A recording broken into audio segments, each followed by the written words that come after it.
So Barefoot training shoes, are they worth it? Let's break this down. Well, I've been pretty fortunate to have these Vivo Barefoots, a couple different models that I've been playing with the past couple months, and had some of my clients experiment with them so I can gauge their feedback. And there's two reasons why I absolutely love these things to jump right out the gate. For one, when it comes to a minimal shoe, the connection we have with the ground is really important. So most of the cues that I'll provide to my athletes are cueing from the ground up, creating tension into the ground, creating torque into the ground. I'm asking people, asking clients, where do you feel the pressure in your foot when it comes to your squat, your deadlift, your split squat? Asking these questions. And the more cushion we have between our foot and the floor, the more opportunity we have for things to get lost in translation. Whether that's trying to create torque and I have my foot spilling over the sole, I'm trying to create torque but I can't feel the ground because my sock is slipping in my shoe, I have too much cushion in there, or maybe even you've been wearing a cushioned shoe for so long that the insoles of your shoe have molded into your gait,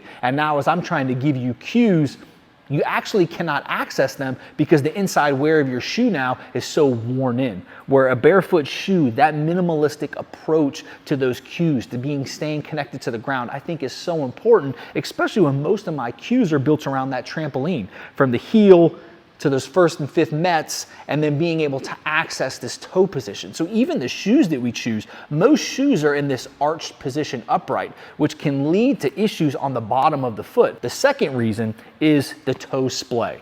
So most people understand that barefoot training shoes are very important when it comes to that interaction with the ground, especially if you're pulling or pushing heavy weight. Most people don't realize that when you're choosing some shoes like a Vans or a Chuck, depending on how narrow the toe is, you're really squishing your toes in there. So if I was to perform a bench press, or let's just make this really easy, a max effort push-up for as many reps as I can, or putting weights on my back, I'm probably gonna have my hands spread as wide as I can, as much surface area as possible that I can cue torque into the ground. Shouldn't I want that for my footwear as well? Having a good splayed foot where my toes can access that range of motion, that openness, that space that I can take up for more surface area, versus if I had a shoe that was more narrow, it's putting me in this position. I wouldn't do push-ups like this. So just think about that. It's not just the flatness of the footwear, but the toe box, being able to access these positions. Because we have to remember, when it comes to our physical training environment, our foot is our first interaction with the environment. We may smell something, we may see something, we may be able to predict something's going to happen, but when it comes to touch, our first physical interaction with our environment, it is mostly, more often than not, our footwear. Also, when it comes to barefoot training, there'll be people that'll say, well, I'd rather just train barefoot, or why don't I just take my shoes off? Those are also options. But when it comes to the training that you're involved in, maybe the weight room that you're in, maybe from a cleanliness standpoint, you can't just take off your shoes.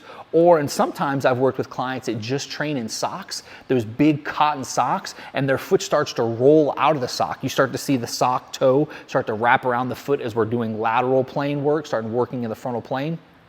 And that's a position that I don't want to be in, whereas a barefoot training shoe gives you just enough grip that I can grip the ground to put force into the ground and redirect, but not enough to change that interaction with the ground. So if you're gonna choose a Vivo barefoot shoe, which one are you gonna go with? Well, I like the Primus Light Knit. I feel like it's almost like a ninja shoe, almost like a water shoe that I wear day in and day out, but they also have this modus, which is more of a strength component. You'll notice it built up a little bit more around the toe box, a little bit more lateral structure, so when you're working those dynamic movements, loading the frontal plane, doing more sled work, this is gonna give you a little bit more of a sturdy position on the ground, a little bit more grip when it comes to the ground, when it comes to the tread that's on these things, a little bit more support around the heel cap as well, but still gives us that big toe box that we can splay our feet, and also that minimal approach to the ground. We're flat foot. Every step we take, that immediate message is being sent up to the hip. Honestly, I'm blown away by the Vivo barefoot training shoes. These things are pretty damn durable as well. I've had these for, I don't even know now, 4 or 5 months, wear them every single day, not an issue with them. So I couldn't recommend these more. If you're interested in Vivo barefoot training shoes, definitely use the code Vernon15 for a discount. No, I don't get a kickback, but it's something that I've worked with the company to give you guys a discount on these training shoes because I really want you to explore them. Have fun with these.